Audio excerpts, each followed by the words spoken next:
సిగ్గు లేకుండా తీన్మార్ మల్లన్న మీద ఆయన పేరు ఆర్ఎస్ ప్రవీణ్ కుమార్. ఇక ఆయన కథ అయినది. నేను గతంలోనే చెప్పిన రాజేందర్ అని ఇప్పుడు గుర్తు చేసింది, కానీ ఆయన బిఎస్పీలోకి వచ్చినప్పుడు ఈయన రాలేరు వాడు దోలిండ్రు అని చెప్పిన. ఎట్లా చెప్పిన అంటే నాకెట్లా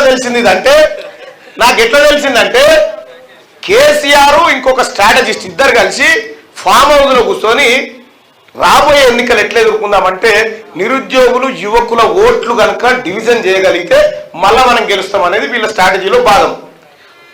ఆ స్ట్రాటజీలో ఉన్నటువంటి వ్యక్తికి సంబంధించిన కొన్ని ఇంప్లిమెంటేషన్ స్ట్రాటజీలు మేమే చేస్తూ ఉంటాం ఇక్కడ. ఆయన వచ్చి ఎవరుంటే బాగుంటుంది, ఎవరు దొరుకుతారంటే ఆర్ఎస్ ప్రవీణ్ కుమార్ అని చెప్పిన. అది నాకు అసలు మ్యాటర్ చెప్పలే. ఎవరు ఇంప్లిమెంట్ చేస్తారంటే ఈయన అనగానే ఈయనను ఎత్తుకొని పోయారు. ఈయనను ఎత్తుకొని బాగోజు పోయారు. నీ గుండె మీద నీ గుండె మీద వచ్చేసి చెప్పు, నువ్వు బాగోజుకు పోయి డీల్ చేసుకున్నావా లేదా? ఈ పోరగాళ్ళ ప్రభుత్వానికి వ్యతిరేకంగా ఉన్న ఓటు చీల్చి కొద్ది ఓట్లతో మళ్ళీ కేసీఆర్ గద్దెనెక్కాలంటే కేసీఆర్ దత్తపుత్రులు లెక్క మళ్ళా ఇక్కడికి వచ్చి బిఎస్పీ కేసీఆర్ ఖబర్దార్ తొడలు కొడతా బడుగు బలహీన వర్గాలని నీ యాక్టింగ్ అంతా నేను బ్రహ్మానందాన్ని చూసినట్టు చూస్తుంటాను. వాళ్ళకి గెలవకపోవచ్చు కానీ నాకు తెలుసు.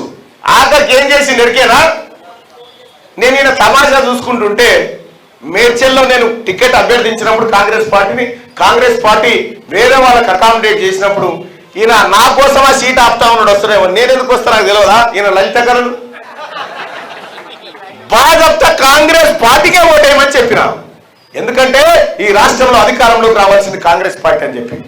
ఇంకా నేను ఆ రోజు వివరించిన పాత వీడియో చూడరి. ఈయన ఐపీఎస్ ఆఫీసర్ నుంచి రిజైన్ చేసి రాగానే ఈయన మీద కేసు పెట్టించుకుంటు. చిన్నది మోతాదు గింతే ఉంటుంది కేసు.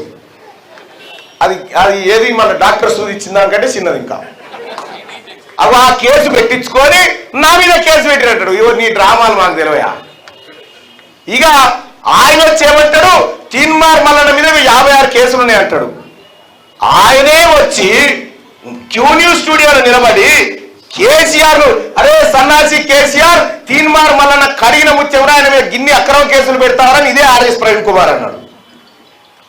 నన్ను కేసీఆర్ జైలు తోలితే మా ఇంటికి పోయి వచ్చాడు, అమ్మ మేమున్నామని. మళ్ళీ ఇప్పుడేమంటాడు, ఇన్ని కేసులు నేను మల్లన్న మీద అంటాడు. నేను గంట వర్కౌట్ చేస్తే నీ దుకాణం బంద్ అవుతుంది, మూసుకొని కూర్చోవు. నాకు తెలియకుండా ఏం జరగలే కానీ